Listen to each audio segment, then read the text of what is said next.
Pero purihin ang Panginoon at binigyan niya ulit tayo ng pagkakataon na makapagsama-sama at makapag-aral ng kanyang mga salita. Amen. So, bago po tayo pasimula, tayo po munang lahat ay tumayo at tayo po'y manalangin.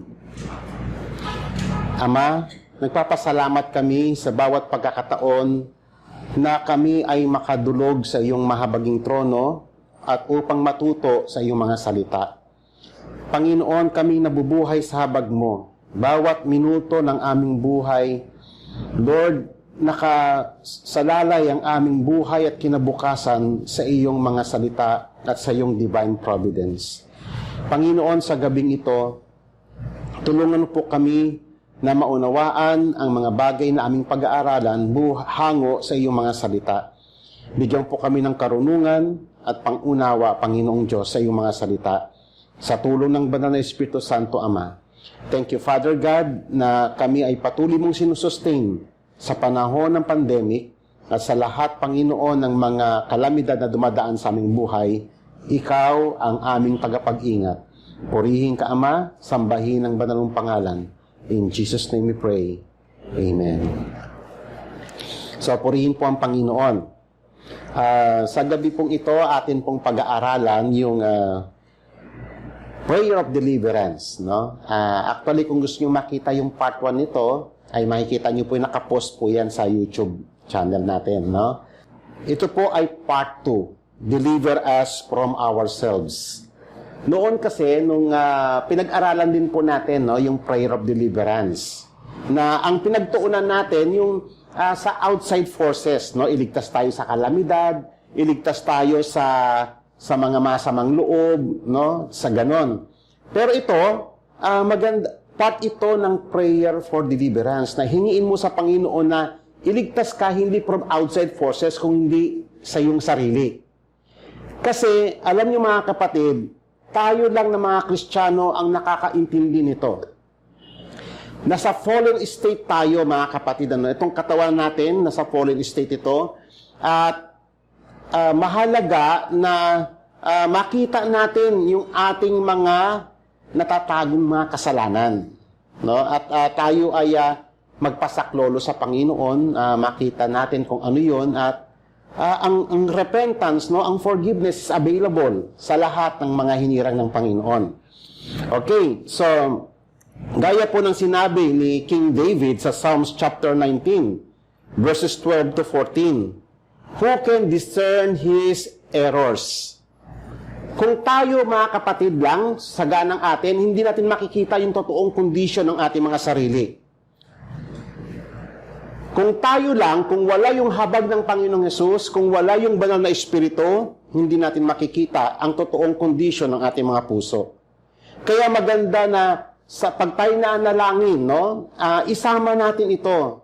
Sabi nga rito, who can discern his errors? Acquit me from hidden faults. Meron po yun, mga kapatid, mga nakatago na kasalanan na hindi mo napapansin na present pala siya, at minsan, hindi tayo aware na na-offend na pala natin ang Panginoon. Okay. Also, keep back your servant from presumptuous sins. So, kita po natin, ito po ay hindi po ito mga simpleng kasalanan, kung hindi ito po yung mga kasalanan na talagang offensive sa kabanalan ng Diyos. Let them not rule over me. So, yan po ang panalangin ng mga matutuwid. Then I will be blameless, and I shall be acquitted of what? Great transgressions. So nakita po natin na ito po ay mga seryosong bagay. We are not talking about mga petty sins, kung hindi mga great transgressions, sabi nga ni King David. Let the words of my mouth and the meditation of my heart be acceptable in your sight, O Lord, my rock and my redeemer. So, ito po yung panalangin na ng isang mature, no? Na ang panalangin mo na kay God, Lord, nawa yung mga minimeditate ko sa puso ko. Kasi alam nyo ba, maraming tayong minimeditate ng ating puso na kasalanan. Aminin po natin yan. So, maganda na dumating tayo sa point doon na ang meditation na ng ating puso at ng ating mga bibig, yung mga lumalabas dito is acceptable kay God, pleasing in His sight. Amen? So, patuloy po tayo. Yung part 1 po ay tinalakay po natin, no? Yung may 5 tayong tinalakay na mga tawag nating concealed sins. Kasi nakatago siya eh, hindi mo napapansin. Isa ito sa mga words, ito pong doing as you please. Ginagawa mo yung gana mong maibigan. Bagamat kinoconfess mo sa labi mo na si Jesus ang Panginoon mo, and yet, patuloy pa rin natin ginagawa yung mga bagay na gusto natin na hindi mo alam in total contrast doon sa kalooban ng Diyos. Pinag-aralan po natin yan nung nakaraan. And then, blaming everyone but yourself. Isa po ito sa matitinding mga problema, no? Na mahilig tayong manisi sa mga failures natin. Ipinapasa natin sa iba yung burden. Samantalang tayo yun eh, wala namang ibang sisihin doon tayo. Hindi, walang kasalanan doon. Bagamat siguro may participation, may mga reason kung bakit tatay mo, yung nanay mo, yung kapatid mo, yung mga tao sa paligid mo. But, yung totality ng buhay natin, tayo yun. Tayo yung nagde-decide, tayo yung nagko-commit, and we are responsible sa mga actions natin before God. Okay? So, tinalakay din natin ito, yung isang matinding kasalanan, yung lagi kang tama sa tingin mo sa sarili mo. We are not the standard, kapatid. Ang standard lang, ang tanging standard ng right and wrong is the Word of God. Kaya nga ibinigay ang Word eh. Doon lang natin makikita, but never ourselves. So ito po ay rampant po ito na nakikita ko even sa mga Christians. Tama sa kanyang paningin. At ito po ay delikadong sitwasyon. Okay? Tinalakay din natin noong nakaraan yung self-sufficiency. Alam nyo to, delikadong kasalanan to, hindi po to mga simpleng kasalanan. Yung self-sufficiency kasi, na kayang-kayang mag-exist sa mundong ito, kahit na hindi ka nagpipray, kahit hindi ka nagbabasa ng Bible, kasi ibig sabihin meron kang pinagkukunan ng lakas, other than God. Eh dapat si God yun eh. Ibig sabihin ng self-sufficient, kaya mong mabuhay sa mundong ito, kaya, kung pag nagkasakit ka, may pera ka naman, pag meron ka namang problema, meron ka namang lolo sa may munisipyo, kilala mo naman si congressman o si meron kang nilapitan ng mga tao na ang hiningan sa ilong lang. So yan po yung mga matitinding kasalanan po yan, self-sufficient. Panglima natin nalaki natin, complacency. Yan, isa sa mga nakikita ko to. Mga Kristiyano, tamad magbasa ng Bible, tamad manalangin, at walang active participation sa kingdom ng Panginoon. We are called as workers of His vineyard. Lahat tayo walang exempted. Amen po ba? So sa araw na ito mga kapatid, meron tayong tatalakayong 3. At ito po'y mahalaga na maintindihan natin. Ang pang-anim nating pag-uusapan, itong mga tinatawag nating secret sins or unconcealed sins ay yung self-centeredness. Paano malalaman na self-centered ka?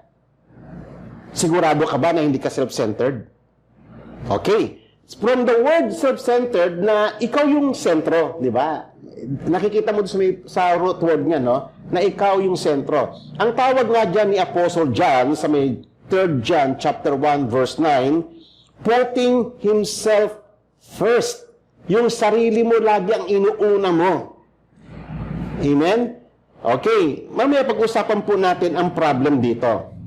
Ito po yung mga signs na meron po tayong self-centeredness. Iilan lang po ito at kayo na pong bahala mag-explore sa mga natin o as we observe yung ating puso, yung ating mga paligid.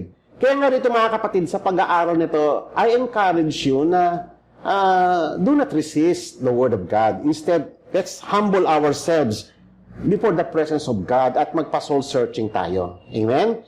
So, kapag ang lagi mong priority, yung sarili mong kaligtasan at di bali na mapahamak yung iba, yung sarili mo lang pangangailangan ng concern mo, wala kang concern sa pangangailangan ng iba, yung sarili mong kaligayaan, kahit na yung iba, marami kang masagasaan, yung sarili mong comfort, kahit na nakikita mo ang dami sa paligid mo na talagang naghihikahos, hirap na hirap, and then, yung lahat ng bagay na ginagawa mo, gusto mo for your own advantage. Yan po yung mga delikadong senyales ng self-centered person.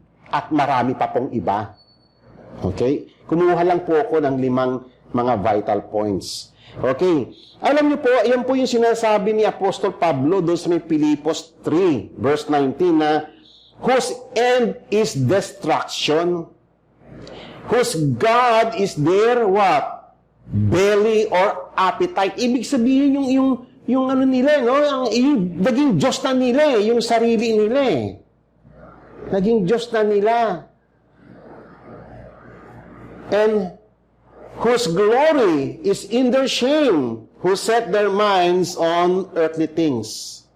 So itong mga taong ito, itong self-centered na tao, ay hindi ito nakafocus doon talaga sa kingdom ng Diyos. Kung papaano siya mabubuhay sa mundong ito na nasa kanya na lahat ng magagandang bagay, apart from God. Okay?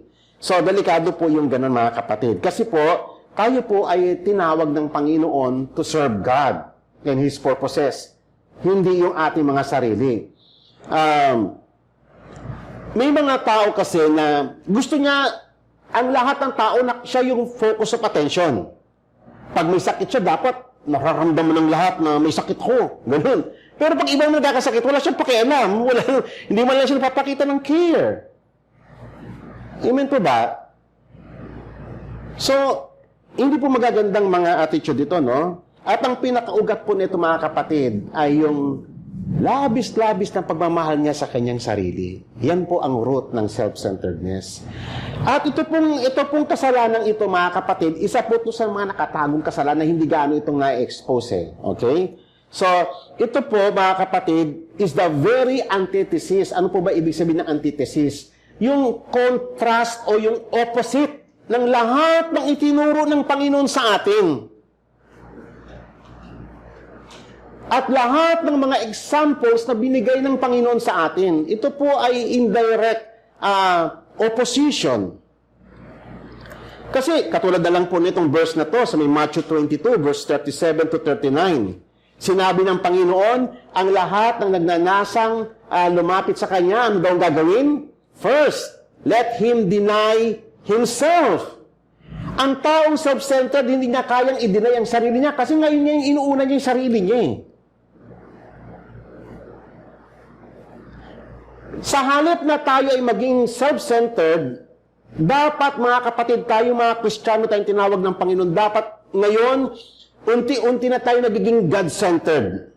Amen? Ibig sabihin yung camera na dating nakafocus sa iyo ay unti-unti na naibabaling doon sa ating Diyos at iyon ang nais ng Diyos na mangyari sa ating mga buhay. Nakakalungkot kasi kung tumatagal tayo sa faith, tumatagal tayo sa Panginoon, bumibilang tayo ng taon sa Panginoon, and then lalong lumalala at lalong nagpo-progress yung ating pagiging self-centered. At never na nare-reverse itong error. Error po ito, kapatid . Hindi po ito tama na attitude.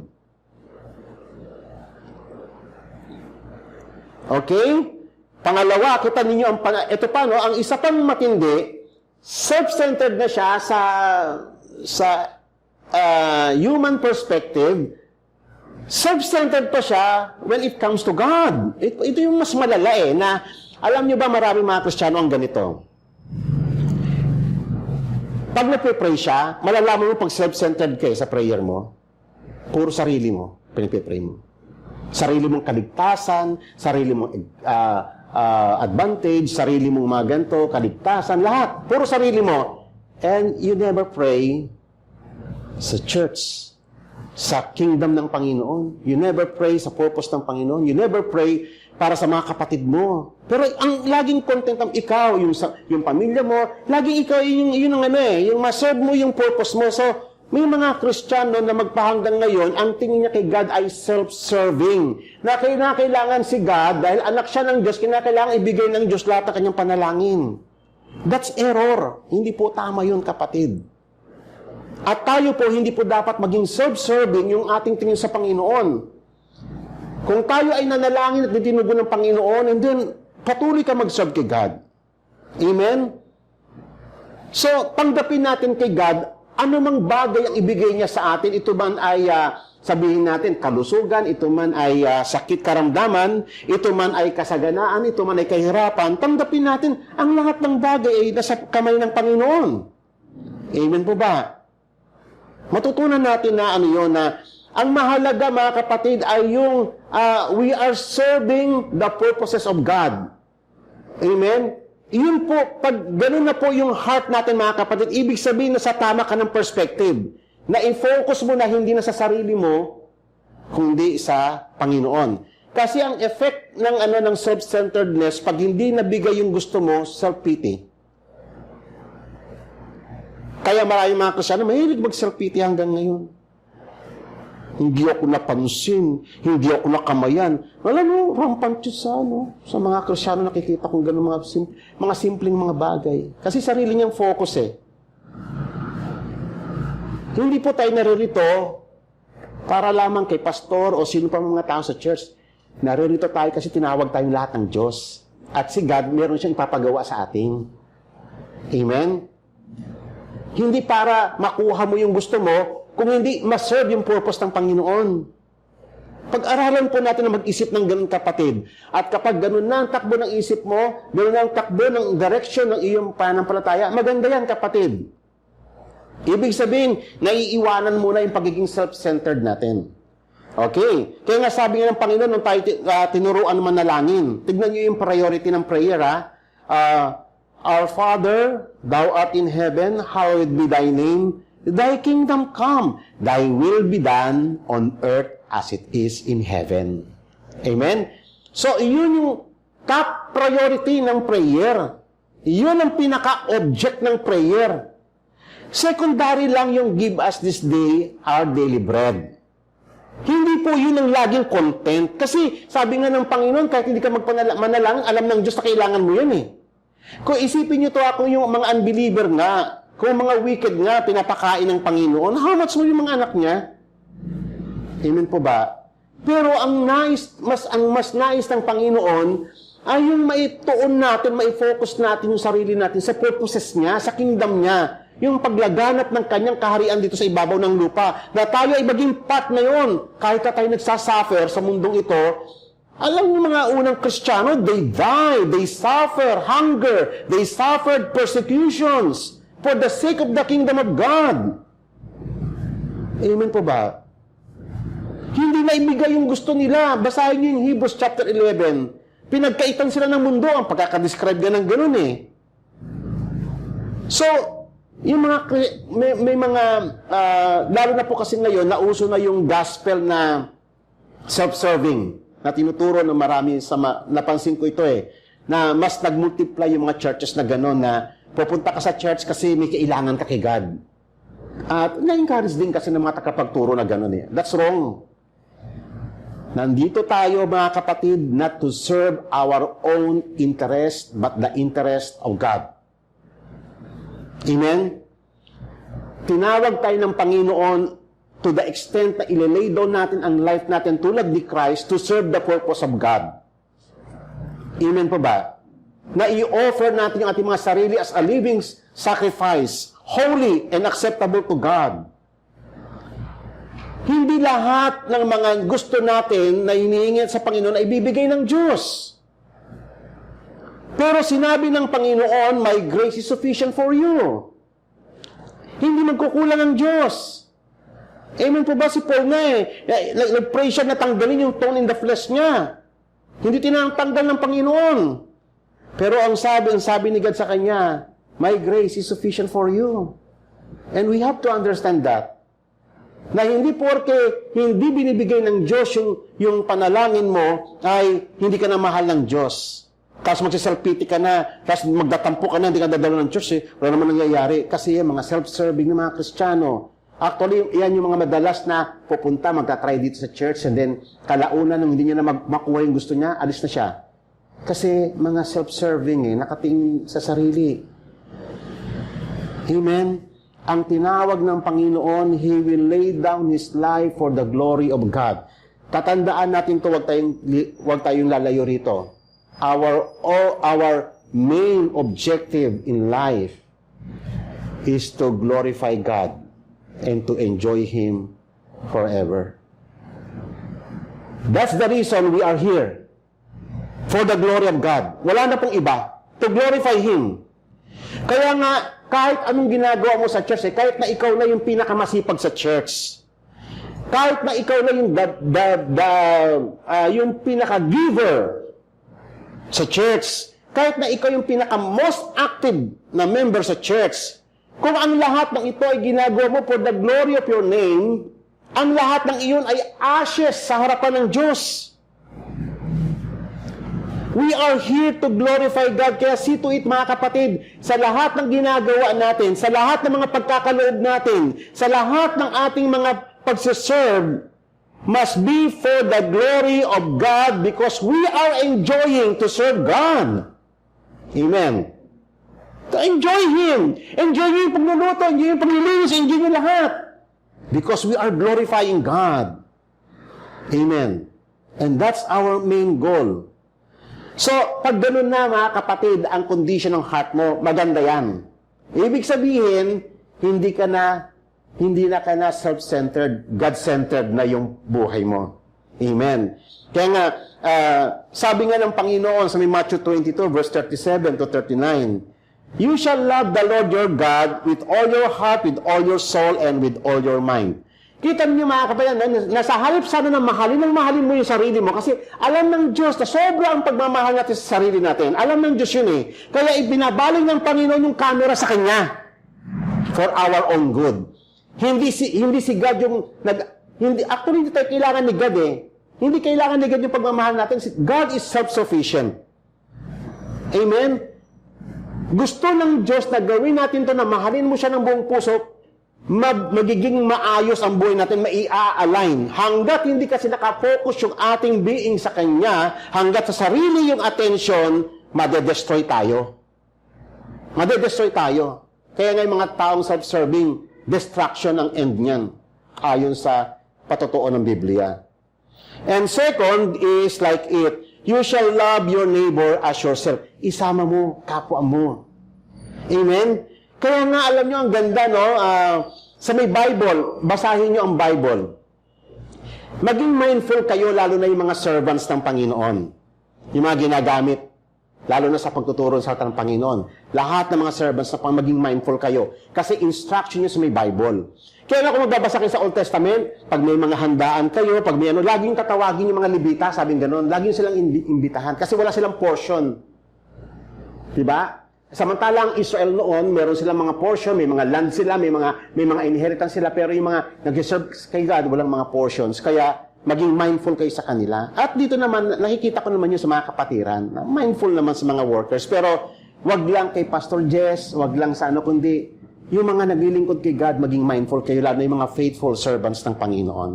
Amen? Especially, we are serving yung mga kung ano yung nais ng Panginoon na ipagawa sa atin in the progress of His kingdom. Kasi yun ang main natin eh. Yun yung ating main focus. Para tayong sila Noah, na nagbibuild tayo ng ark, ganun din tayo ngayon mga kapatid. Ang ating binibuild naman ngayon ay yung kingdom of God. Okay? So, purihin po ang Panginoon. So, nakikita nyo ba itong picture na ito? Ano po yan? Guess. Ano po? Ice. Iceberg? Hindi po yan ice. Yan po. Hindi po. Hindi po. Yan po yung mapa niya, no? Alam niyo po yung mapa na yan? Yan po yung map of Israel. Yan po yung Dead Sea. Oo. Sobrang salt concentration. Alam niyo ba mga kapatid, ang Dead Sea, siya yung one of the saltiest bodies of water on earth. Sobra-sobra yung alat niya. Isipin niyo mga kapatid, no, na alam niyo ba yung northern part, yan po yung Sea of Galilee. Tubig tabang po yan eh. Yan po, dyan po, naalala nyo si Jesus lumakad sa tubig, dyan ang mingingisda yung mga apostles noon. And then yung tubig yung pababang ganon, galing sa Sea of Galilee, Jordan River. Alam nyo naman yung Jordan River, dyan nagbabaptize si John the Baptist noon, ano? Very historical yan. Tubig tabang po yan eh, pero pagdating po doon sa may bandang baba, sa Dead Sea, How come na yung matabang na tubig ay nagiging super alat? Yan po yung isang mystery. Amen po ba? How come?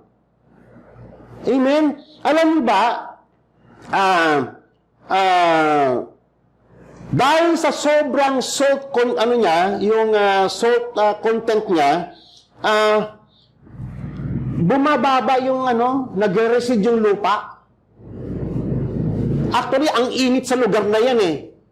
Parang ang temperature dyan, para kang nasa disyerto na nabilad sa araw. Ganyang kainit sa lugar na yan. Isa yan sa mga maiinit na surface. Dahil sa sobrang salt content, yung tubig na yung tubig, bagamat tuniladang tubig galing sa Jordan River ang bumabagsak sa kanya, nagiging maalat. Bakit po? Yun po yung tanong doon eh. Bakit? Kasi alam niyo ba kung titingin yung Dead Sea? Para po siyang basin, wala na po siyang outlet. Natatrap yung tubig sa kanya. At dahil natatrap sa kanya yung tubig, nag-evaporate na lang siya. At pag nag-evaporate yung tubig, naiiwan yung mga salt content, yung mga minerals. At pataas ng pataas yung salinity ng tubig. Walang nabubuhay na mga living organisms, kundi mga bakterya meron. Pero mga isda, mga puno, mga halaman, walang mabubuhay dyan, mamamatay sila. So, ano po yung pinipicture niyan? Kaya nga po yan sa nilagay ng Panginoon sa may bayang Israel para maging message din sa ating lahat eh. Na pag tayo, puro sarili natin, kung ano lang yung gusto mo, Lord, ibigay mo po yung ganito, Lord, ibigay mo ng ganito. Self-destruction eh. It's for our own doom. Dapat may outlet tayo. Kaya tayo binibless ni God to bless His holy name. Amen? So, dapat may lalabasan. Kung ano yung mga pumapasok sa atin na binibigyan pang, i-ano nyo rin. Kasi, madidestroy ka dyan eh. It's for your own destruction. Kaya nga mahalaga na makita po natin yung seriousness ng kasalanan na ito. Mahalaga po yun na maging God-centered yung ating pong mga pananampalataya. Amen po ba? Okay, so let's proceed to another topic. Ito, embracing naivety. Ano kaya? Pastor, ano yung naivety? Parang ngayon ko lang na-encounter. Ha? Yung naivety ay galing sa salitang naive. Sa may Book of Proverbs, nakikita nyo, napakaraming verses about naive na nagagalit ang Panginoon sa mga naive. Bakit kaya? Tignan po natin yung mga ilang mga verses. Sabi ni God sa may chapter 1 pa lamang, how long, O naive ones, will you love being what? O, simple-minded. Isa yan sa katangian niya. Simple-minded lang siya. Okay. And scoffers delight themselves in scoffing, and fools hate knowledge. So, ito po yung mga yung mga nagpapakita, dinidescribe unti-unti kung ano yung naive. Bakit nagagalit si God doon sa karakteristik ng isang Kristiyano na naive? Unang-una, simple-minded siya. Kontento na siya kung ano lang kakaunting nalaman niya, yung kaunting natutunan niya sa Bible, yung kaunting, puro kaunti. Kaunti, okay na siya doon. Kontento na siya sa ganon. Kayo ba mga kapatid, may ganon din ba tayong attitude? Kontento ka na nakikinig mo na ako every Sunday kay pastor eh. Puro kaunti. Kaunting prayer, kaunting pagbabasa ng Bible, pag inantok na, tapos na. Wala tayong dedication na, kasi alam nyo, pag ganun po yung attitude natin, nakikita na hindi tayo nakafocus sa kingdom of God. Ano pa yung mga Kasi alam nyo ba, yung taong kakaunti ang kaalaman, ganito ang epekto sa kanya. Madali siyang masway. Tapos minsan minamak niya yung mga bagay na hindi niya alam, mga bagay na banal pala yun. Kaya ang tawag sa may Bible sa kanya, sa mga naive, hangal, fools. At ang fools, they hate knowledge. Iyan po ang isang problema sa naive. They hate knowledge. Ayaw niya na mag-increase siya sa knowledge. Kaya niya ayaw niya magbasa ng Bible. Ang dami niyang dahilan. Kasi, pastor, maglalaba pa ako eh. Kasi, tatapat mo, Sunday, maglalaba ka. Walang ginawa mo sa 4-6 days. Bakit naman ito yung may gawain? Pag doon pa itatapat yung mga mo, hindi ka ba, di ba? Ano kaya kung sabihin sa iyo ng Panginoon pag sa panahon na kailangan mo siya, Lord, kailangan kita. Busy ako. Ano kaya sabihin sa iyo? Nagdating ganun, no? Pero madalas ko marinig yun sa mga Kristiyano. Ba't wala ka sa busy eh? Madalas ko marinig yun. Ewan ko ba? Pangalawa, sa may Proverbs 7:7, I saw among the naive and discerned among the youths a young man, what? Lacking sense. Wala siyang discernment, hindi niya nakikita. Ang daling niyang malito, alam niyo, ang taong kulang sa kalaman, ang daling masway. Pag may nagturo lang dyan ng false doctrine, kuha ka na kagad eh. Kaya nga, no wonder, ang dami na sisway ng mga Christians. Dahil kulang sa kaalaman, hindi talaga siya. Alam nyo, kaya nga importante yung knowledge eh. Gusto nyo ba na mapabilang sa mga wise? From the word wise, madalas po yung mabanggit ng Panginoong Yesus. At saka sa may Proverbs, punong-puno po niyan. Ang mga wise ay yung mga nagsasaliksik ng salita ng Panginoon by His grace. Alam mo, ang Diyos kasi nagbibigay ng grace eh. Na makilala mo siya. Ang mahirap doon na sinusupply ni God yung grace sa atin, pero hindi tinatanggihan natin yung grace of God. Yung nakakalungkot doon. Ang daming grace na nasasayang. Kasi hindi natin ginagamit. Mga opportunities na dapat matuto tayo, mag-grow tayo sa Panginoon, na-stuck tayo. Dahil kinakain tayo ng mga trabaho sa bahay. Wala naman po sana masama doon eh. Pero alam nyo ba, si God, naglagay talaga siya ng limitations. Naglagay talaga siya ng limit, ng boundary. Kasi alam niya, itong flesh natin, sinful ito eh. Wala itong boundary. Kaya nga hindi napansin yung 10 Commandments, yung mga laws ng Panginoon is boundary. Nagsiset siya ng boundary, kunyari, magtrabaho kayo for 6 days and on the 7th day, magpahinga kayo. Boundary yun eh, nililimit ka ni God eh. Kasi ang tao gusto para tayo makina. Pinagpapahinga tayo ng Panginoon para mapagtuunan mo yung mga bagay na mahalaga tungkol sa kingdom ng Panginoon. Amen. Lacking sense. Isa ito sa nakita ko dahil nga ang taong lacking sense hindi gaano nagbabasa ng Bible, ang daling masway. May nabalibalitaan lang na ganito, paniniwalaan niya sa Facebook, like ng like, hindi niya inuunawa. Hindi niya inuunawa. Meron ngayong di ba? May, kunyari, merong isang, kunyari, nanawagan yung isang, yung Pope. Sabi ng Pope, lahat ng mga religious, magsama-sama tayo, mag-pray tayo. Sa tingin niyo ba, ganun yun? Sa tingin niyo ba, tama yung sa harapan ng Panginoon na There's only one way na tinuro ang Panginoon paano tayo manalangin. Hindi pare-parehas ang Diyos natin, hindi parehas yung Diyos ng Muslim, hindi natin Diyos yun. Hindi yung Diyos ng Biblia, kaya nga tinuturo natin yung Diyos ng Biblia, lagi yan eh. Wala tayong common ground sa unbeliever. Walang common ground. There's only one standard, and that is the standard of God. The naive believes everything. Di ba? Tama nga eh. Yan ang mga problema sa mga kulang sa kaalaman. Paniwalaan niya lahat.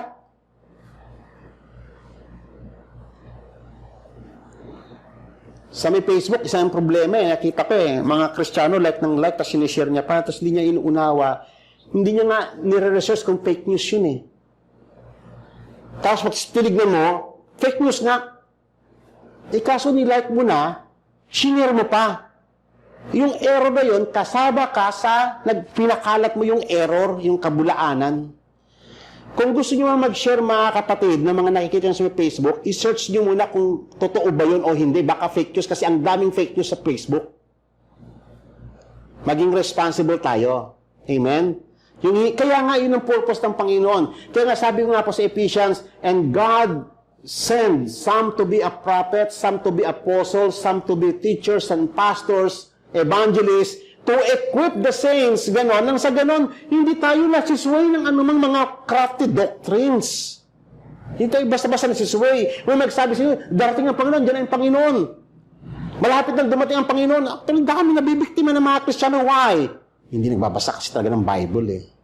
Problema yan, yung naive. Hindi po simpleng kasalanan yan, kinapupuutan ng Diyos yan, yung ganyang attitude. At iyan ay nakikita sa maraming Kristiyano, kontento na siya sa little of everything. Kaya that's the result, ito. He believes everything. Kahit na mga false, paniwalaan niya. Yan ang problema. Pero sabi rito, ang sensible man, ang mga wise, yung mga nagpalabasan ng Bible, considers his step. Bago siya mag-decide, hindi siya nagpapadala doon sa may, alam mo yung ano ng dibdib. Kundi, kinoconsider niya sa ng Panginoon, baka siya, magkasala sa Panginoon. Mga kapatid, pag naaabot na po natin, maganda po yan. Ibig sabihin, nakakalagpas na tayo doon sa, ito pa, the naive inherit foolishness, but the sensible are crowned with knowledge. Kaya nga, ang sabi nga doon sa may Proverbs chapter 1, yung naive, dahil patuloy niyang ini-ignore yung wisdom ng Panginoon, yung calling ng wisdom, sabi ng Panginoon, when the calamity comes upon you, sabi ng Panginoon, Proverbs chapter 1 yun. Sabi ng Panginoon, tatawanan kita. Kasi nireject mo yung knowledge, yung wisdom. Kaya nga mga kapatid, we have responsibility as Christians. Isa lang po ito sa responsibility na dumadalo tayo sa mga gawain. Ang purpose po nito ay para makareceive kayo ng instructions from God, ma-equip kayo, and then pagdating sa akol na buhay, alam nyo paano yung paglingkuran si God sa area kung saan kayo na doon dineploy ng Panginoon. Yun ang po, isa lang po ito sa mga purpose. Isa sa mga purpose yung magkaloob tayo para makatulong tayo sa pag-progress ng kingdom ng Panginoon. Pero isa sa mga basic responsibility natin ay yung magbasa ng Biblia na personally nakikilalanin mo ang Panginoon aside sa napapakinggan mo kay pastor.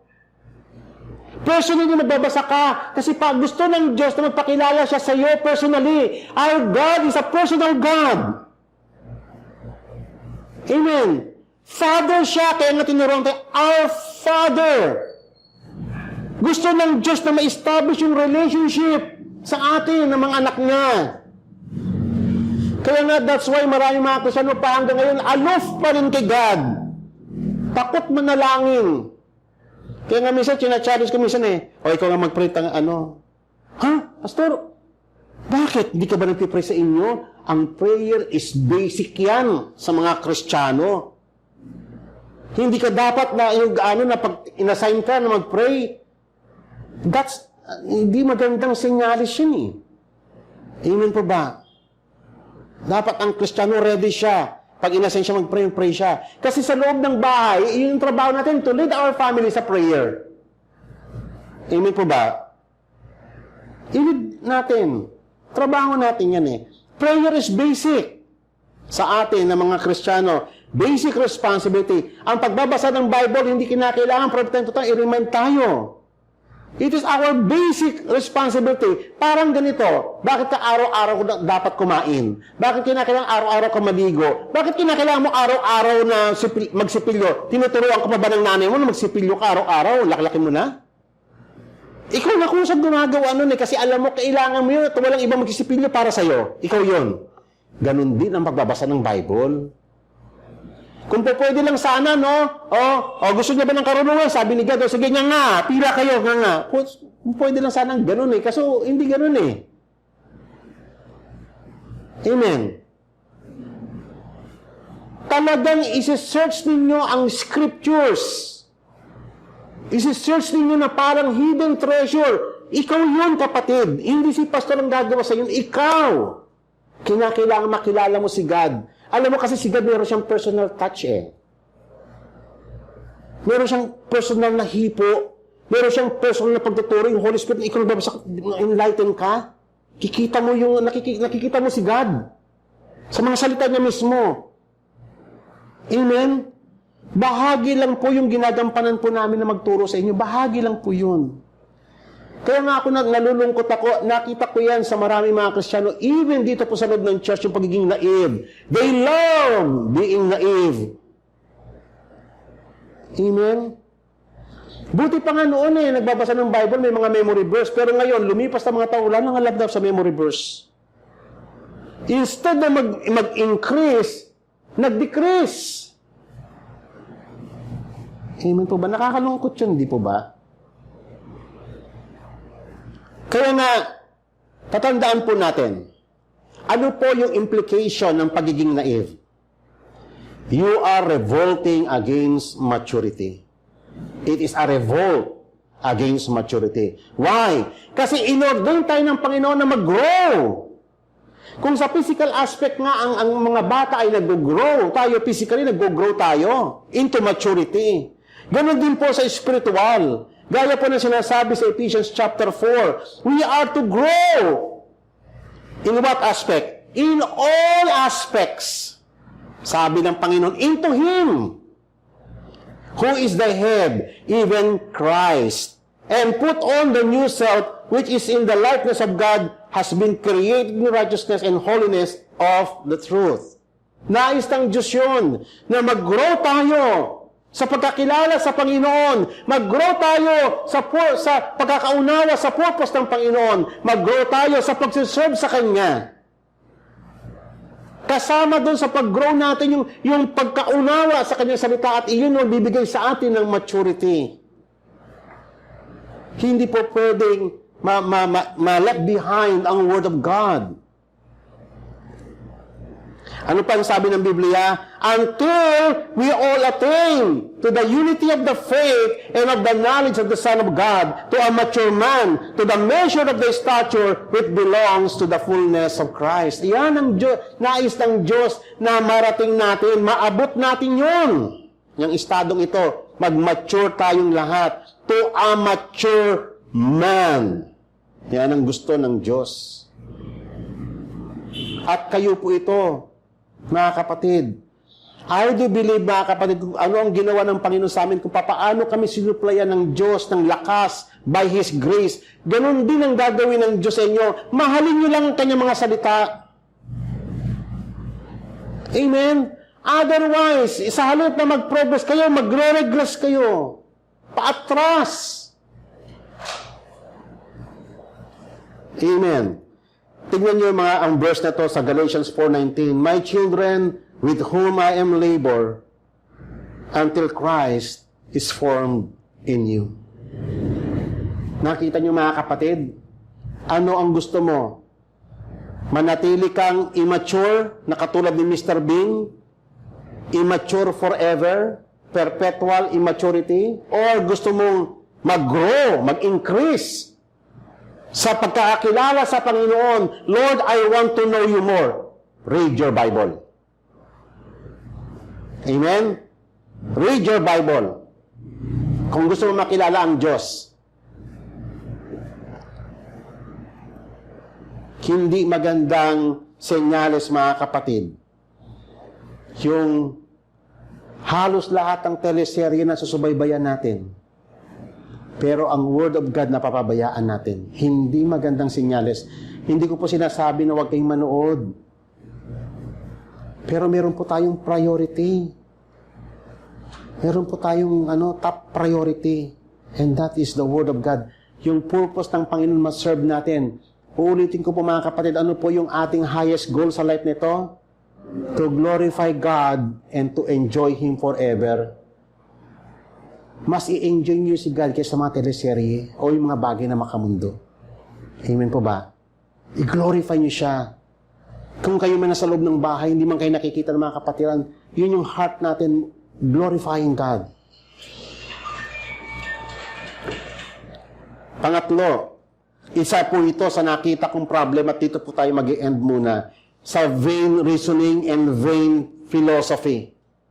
Alam niyo mga kapatid, no? Sabi nga po ng Bible patungkol dito, the Lord knows the reasoning of the wise, they are useless. Sa mundo, ang dami ka makakita mga tao matatalino talaga eh. Hindi, I'm not talking about yung mga pilosopo lang sa may tabi-tabi, sa mga kanto-kanto. Maraming ganun eh, mga pilosopo. Ayoko makapag-usap sa ganun kasi wala naman talagang alam yun eh. Maraming mga tao talagang knowledgeable. Mga educated na mga tao. Pero, yung kailang mga reason, yung kailang mga philosophy, sa harapan ng Diyos, they are all useless. worthless, walang kabuluhan. Gaano mo sila katanyag o kakilala sa mundong ito dahil sa kanilang mga talino. Marami tayo mga congressman, mga senador, mga governor, at iba pang mga nasalipunan natin. Na kinokontra nila ang salita ng Diyos. Mas magaling pa sila sa Word of God. Mas gusto pa nila na mas paniwalaan sila kaysa sa sinasabi ng Diyos. Vain philosophy. Vain reasoning. Kitang-kita natin ito mga kapatid. At ito nga, sabi nga sa Romans chapter 1, For even though they knew God, they did not honor Him as God or give thanks, but they become futile in their speculations, and their foolish heart was darkened. Mas in-entertain nila yung mga speculations kaysa doon sa mga declared Word of God. Mga kapatid, tatandaan niyo po ito. Ang Word of God is revelation of God. Ang Word of God is the reality. Kung gusto niyo lamang talaga maunawaan what is reality, it is the Word of God. Lahat ng dineclare ni God is reality. Apart from the Word of God is fantasy, illusion. Diyan pumapasok yung mga speculations ng mga tao. Kung ano mga haka-haka, kung ano mga kuro-kuro na nagde-depart sa Word of God. Nagbibuild sila from ashes. Nagpaliwanag ng lahat ng bagay sa mundong ito. Ignoring the Word of God. And that is a departure from true knowledge. A departure from reality. Amen. Kaya nga tayo mga kapatid, napakapalad nating lahat na kayo ay nakapakinig ng salita ng buhay. Na ibalik tayo sa realidad, kapatid. Lahat ng declarations ng Diyos, lahat ng kanyang sinasabi, that is the truth. Hindi man niya tanggapin niya ng mga tao sa mundo, pagtawanan pa man nila yan. Yes, sinabi na sa may Bible, mga scoffers, tatawarin nila. Matatalino ng mga tao nito, ha? Sasabihin nila ang tao galing sa unggoy. Yung tao, ganto. Kung anong mga paliwanag nila tungkol sa mga bagay na ginawa ng Panginoong Diyos.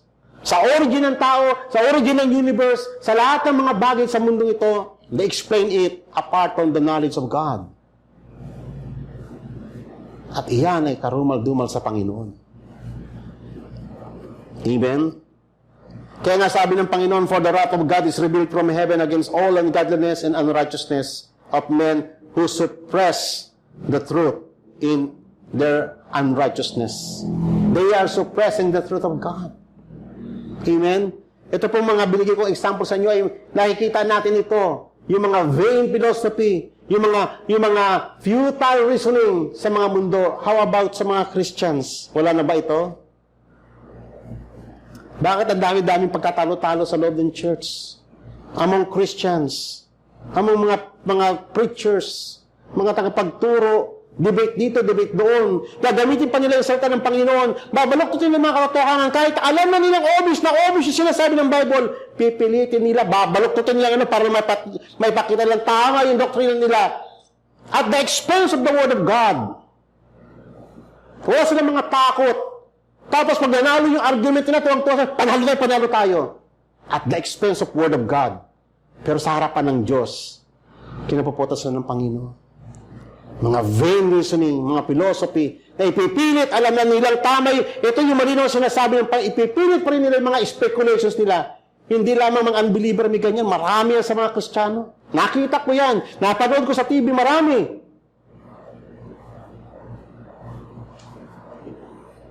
Hindi lamang sa mundo ang mga maraming mga pilosopos, mga Kristiyano rin, dami rin.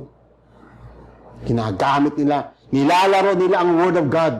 Akala nila, hindi sila accountable to God.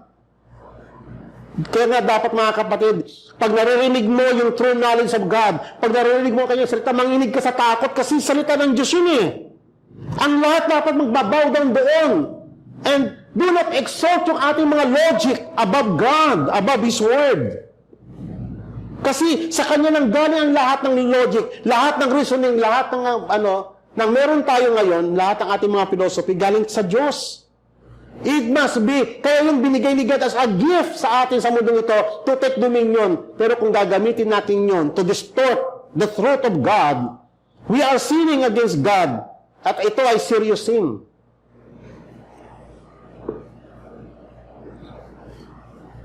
Vain philosophy is worldly wisdom that might sound right. Di ba? Alam mo yan, mag-ingat kayo dyan, ha?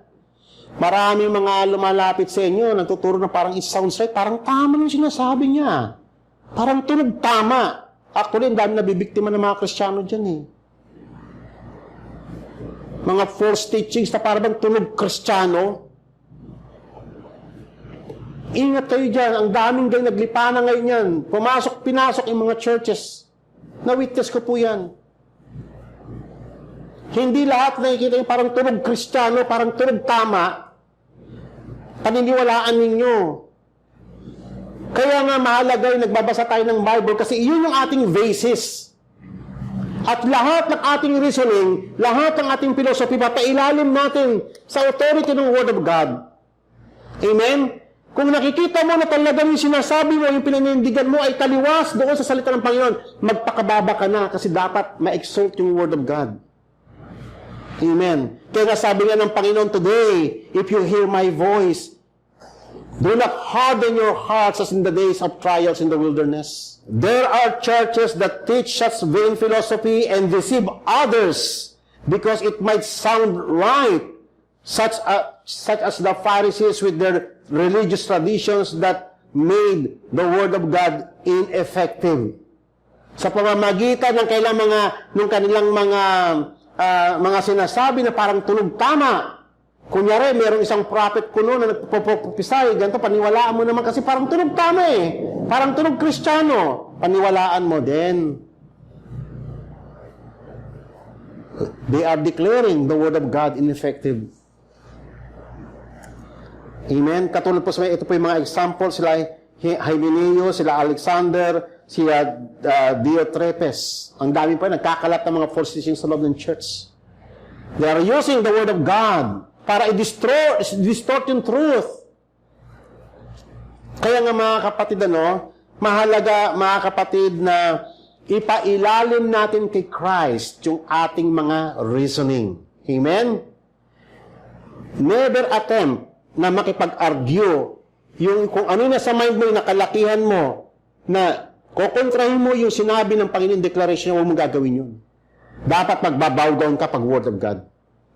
Kasi si Jesus Christ is the Word of God. The final authority. We are destroying speculations and every lofty thing raised up against the knowledge of God, and we are taking every thought captive to the obedience of Christ. Amen? Yun pong trabaho natin. Lahat ay luluhod sa salita ng Diyos. Pati tayo, kung nakikita mo yung iniisip mo o yung pangangatwiran mo, kaya mas nangingibabaw sa Panginoon, bababa ka, luluhod ka doon. All Scripture is inspired by God and profitable for teaching, for reproof, for correction, and training for righteousness, hindi para makipagdebate ng walang katuturan, na para lang mapakita mo. Gustong-gusto pa naman ng tao yan, gawing pulutan ng Word of God. Gustong-gusto yan eh. Pati mga lasenggo, nakita ko yun eh. Paboritong topic, mga tungkol sa may Bible, pero puro speculations na lang pinag-ano nila. Hindi nila alam na nakakatakot yun. Gagawin mong yung Word of God. Dapat manginig tayo. Word of God yun eh. That the man of God may be adequate, equipped for every good work. Amen? So, tatandaan po natin, mahalaga ang role ng Word of God sa atin. Mahalaga yung knowledge sa mga Kristiyano.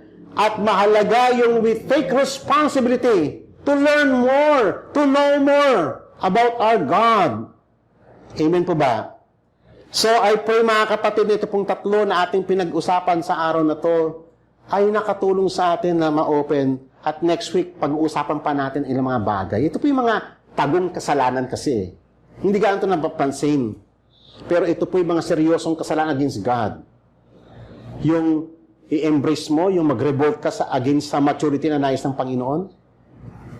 Yung pangangatwiran na walang kabuluhan, mga baluktot na pag-iisip.